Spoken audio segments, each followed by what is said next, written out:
Salut la gang, ici Mélanie Ménard en direct du Festival Sucré Salé. Mélissa du Bad Crew avec Carl de Speakeasy. Comment ça va, Carl? Ça va super bien, toi? Ça va super, merci. Alright. C'est pas votre première fois au festival. C'est notre première fois au festival. Ouais, exact. Première fois. C'est un gros été là, pour vous autres, là, M4C, festival. Ouais. Ouais. D'autres festivals? Y a-tu d'autres festivals en solo? Oui, avec The Speakeasy. Est-ce qu'il y en a d'autres? Il y en a un à la fin de l'année, en décembre, qui n'a pas été encore annoncé. Mais probablement que l'annonce va avoir lieu sous peu. Fait que on s'en tient à ça pour l'instant. OK. En termes de festival. OK. Speakeasy. Puis l'annonce, ça va arriver quand, mettons? Je sais pas. Mon petit doigt me dit que ça va avoir lieu probablement la semaine prochaine. OK, c'est bientôt, là. Très bientôt. OK. Vous venez de sortir du stock. Êtes-vous déjà en train de travailler sur du nouveau encore? Vous êtes quand même assez proactif de ce que je sais, là. On essaie d'être prolifique le plus possible. On vient de sortir un single. On enligne un EP cette année, idéalement. Peut-être début d'année prochaine.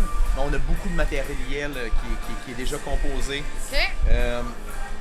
Ouais, j'ai beaucoup de plans dans ma tête. Genre un nouveau EP. J'ai commencé à écrire de la news en français. Ce que j'ai jamais fait avant. Donc, peut-être un petit quelque chose à ce niveau-là, puis peut-être même un album acoustique de Speakeasy. J'ai trop d'idées. Mais c'est ça, 2027, ça va être notre 10e anniversaire. Il y a quelque chose qui va se passer. Il y a quelque chose qui s'en vient, ouais. là. OK, ouais. Nice. OK. J'ai une question que quelqu'un m'a dit de te poser. À quel point 311 a été une influence pour toi dans ta carrière? Est-ce que je peux faire passe, genre, comme, ou utiliser mon appel à cette personne que je connais très bien? 311. Ça me fait comme tilter quand on prononce ces trois chiffres-là d'affilée. Je niaise beaucoup, là, je sais de qui tu parles, puis c'est un peu un running gag. Je déteste au plus haut point 311. Ouais.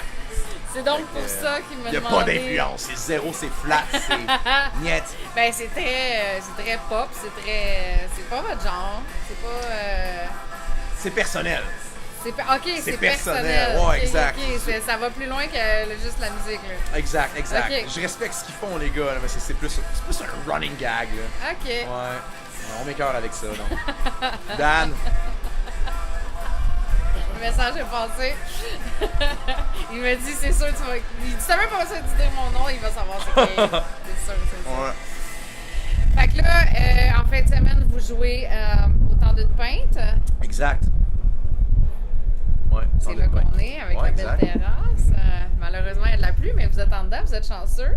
Ouais. Effectivement. Oh, je viens de voir des beaux bas. Yes, des bas de brocoli. Ça vaudrait la peine de les montrer à la caméra, je pense. Ça. Attention à toi, comme ça ici. Voilà. Ça, c'est du bas. Des bas de broco. Ben là, ça fit avec la salopette. Yep. Totalement. Comment ça a répondu pour le single? Les gens, vous avez pas mal d'écoute? Ouais. On a eu quand même un bon vibe, une bonne réception du public, honnêtement. C'est personnellement très fier de ce single-là. Je pense que c'est le meilleur truc qu'on a release jusqu'à présent. Je pense que les gens l'ont apprécié. Je veux pas parler pour les gens, mais on a eu une bonne réception.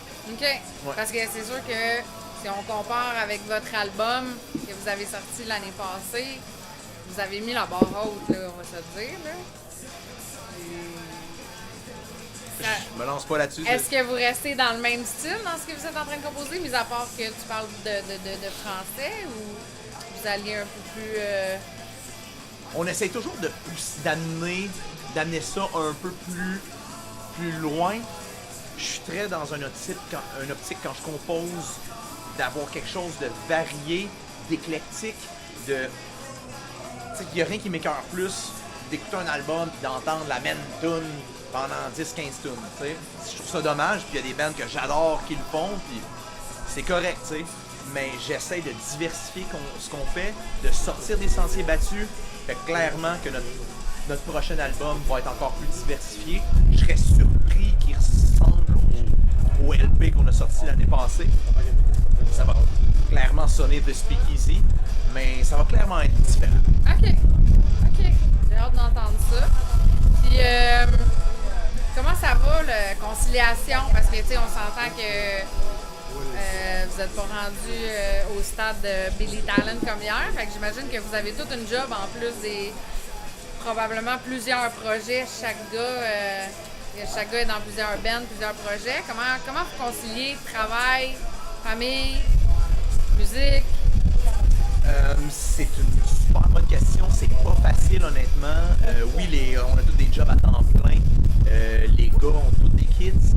De mon côté, je t'avouerais que c'est pas facile. Je suis un carriériste aussi. Je travaille dans le milieu des ressources humaines, des relations de travail, de la santé-sécurité. Puis, tu sais, j'aime ma job. Je me donne à 100%, à même 200%. Puis, ma musique aussi prend énormément de place dans ma vie. Je suis capable de concilier. C'est pas facile. Le band prend énormément de place. Mon projet solo prend aussi beaucoup de place dans ma vie. Je t'avouerais que depuis quelques semaines jusqu'à les semaines qui s'en viennent, en fait, là, j'ai une autre gig la semaine prochaine au Backyard. Ouais, j'ai vu.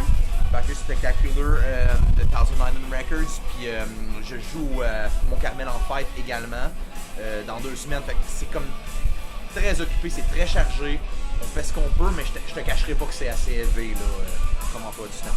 De setter une pratique avec l'horaire de tout le monde, ça doit pas être évident, les gigs non plus, là, effectivement. C'est pas évident, Faut que ce soit à l'horaire. Les speakeasy, on jam aux 2 semaines, là, puis... c'est seté d'avance. Exact, des mois et des mois d'avance. OK. Ouais.